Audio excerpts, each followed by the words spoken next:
Bugun Pop tumanining tog'li hududlarida noqonuniy o'rnatilgan ko'ngilochar qurilmalarni bartaraf etish shunchaki tartib masalasi emas. Bu eng avvalo inson hayoti masalasidir.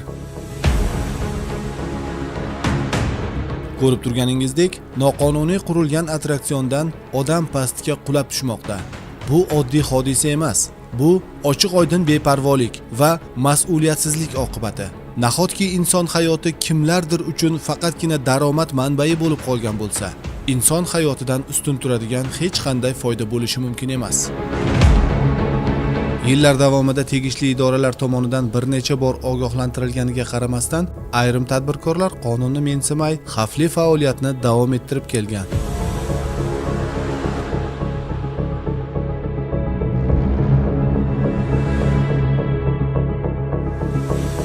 Eng achinarlisi, noqonuniy qurilmalarni buzdirishga qarshi chiqqan, manfaat yo'lida harakat qilayotgan shaxs o'zini jamoatchilikka adolat uchun kurashayotgan bloger sifatida ko'rsatmoqda. Odamda rahmi keladi. Buzib tashagan. Na sudning qarori bor, na bir topshirig'i bor. Sudning qarorini chiqarib, yo bunga muhlat berib, bironta unga qanaqadir takliflar kiritib, o'sha bo'ladi-ku.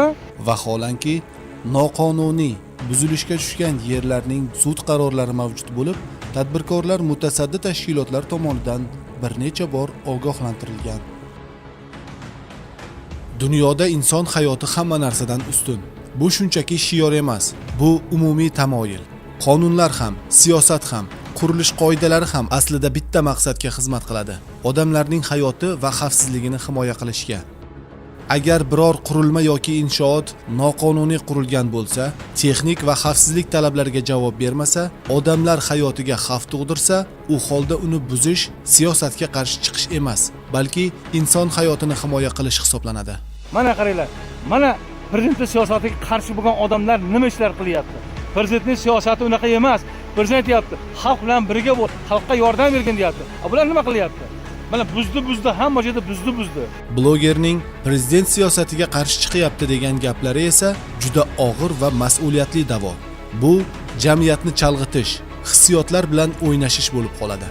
Agar tanlov bo'lsa, foyda yoki inson hayoti, bu yerda ikkilanayotgan savol yo'q. Inson hayoti har qanday manfaatdan, har qanday shov-shuvdan, hatto reytingdan ham ustun turadi.